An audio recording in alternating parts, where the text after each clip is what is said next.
সকালের চাটা বিপত্নিক হওয়ার পর একাই খান বিকাশবাবু। বৌমা ঘুম থেকে উঠে চা বানিয়ে দেয়। একটু বেজার মুখ দিলেও কিছু মনে করেন না তিনি। যতই হোক, গোটা দিন কত খাটনি মেয়েটার।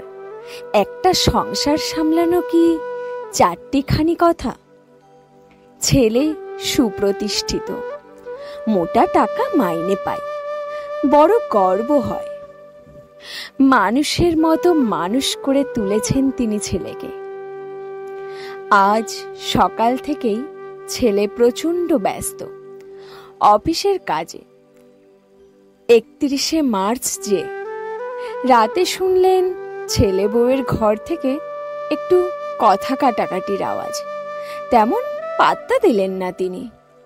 ওসব একটু হতেই পারে স্বামী স্ত্রীর মধ্যে। পরদিন সকালে চাটা ছেলেই নিয়ে এলো। একটু অবাক হলেও খুশি হলেন মনে মনে। বৌমার শরীর খারাপ নাকি বাবা?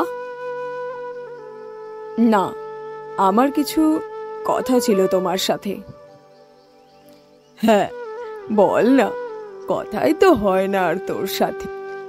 আসলে তোমার বৌমা আর আমাদের মনে হয় তোমার এখন একটু নিজের বয়সী লোকজনের সাথে থাকা উচিত। আর তোমার বৌমাও আর এত চাপ নিতে পারছে না। হ্যাঁ, মেয়েটা খুব খাটে, কিন্তু নিজের বয়সী বন্ধু আর পায় কোথায় বল? এই কমপ্লেক্সে তো কেউই নেই তেমন। যা দু একজন ছিল তারাও তো পটল তুলল। বাবা, আজ তোমাকে একটা ওল্ড এজ হোমে দিয়ে আসবো। আমরা দুজনেই ঠিক করেছি তুমি ওখানেই ভালো থাকবে। তোমার ব্যাগ তোমার বৌমা গুছিয়ে দেবে। কথাগুলো এক নিঃশ্বাসে বলেই ঘর থেকে বেরিয়ে গেল ছেলে। বিকাশবাবু প্রথমটা হতভম্ব হলেও তার বেশিক্ষণ লাগলো না বুঝতে। আজ যে 1 এপ্রিল। ছেলে তো তাকে বোকা বানাচ্ছে। কি সুন্দর অভিনয় করে গেল। হাসলেন তিনি।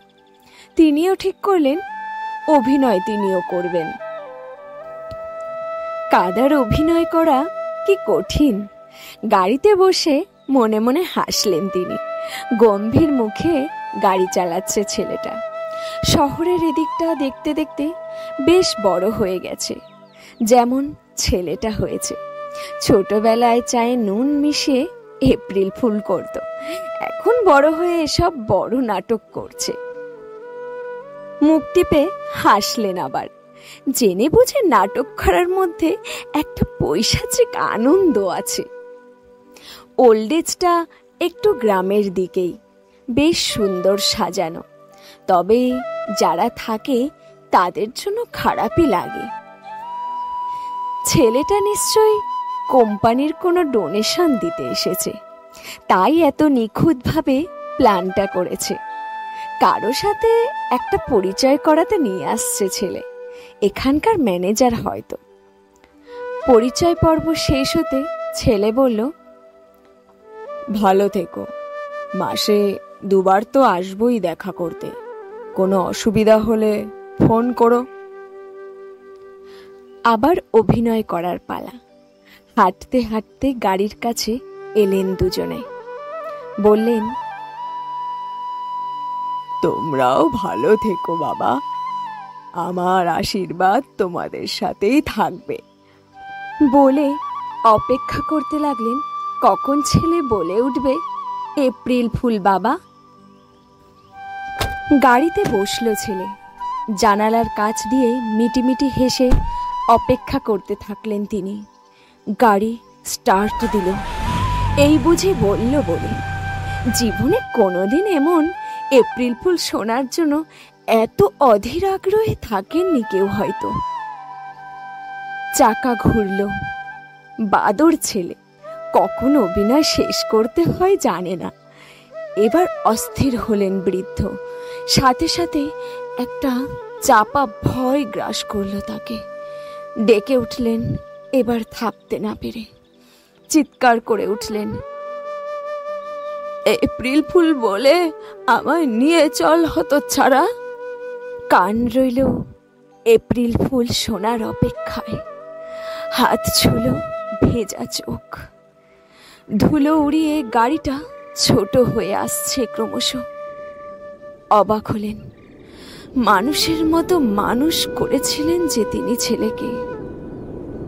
দমকা হাওয়ায় লাল মাটির ধুলো আছড়ে পড়ল বিকাশ বাবুর গায়ে, যেন বলে গেল এপ্রিল ফুল।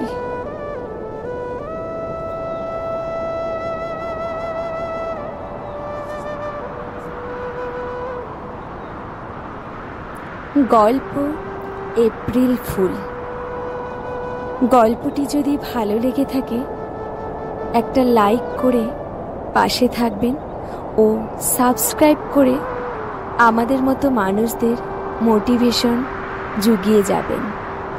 আশা করছি সবাই ভালো থাকবেন, সুস্থ থাকবেন এবং বাস্তব ছোঁয়া চ্যানেলের সাথে জুড়ে থাকবেন। গল্প পাঠ কেমন লাগলো একটা ছোট্ট কমেন্ট করে দেবেন। অসংখ্য ধন্যবাদ সময় দিয়ে গল্পটি শোনার জন্য।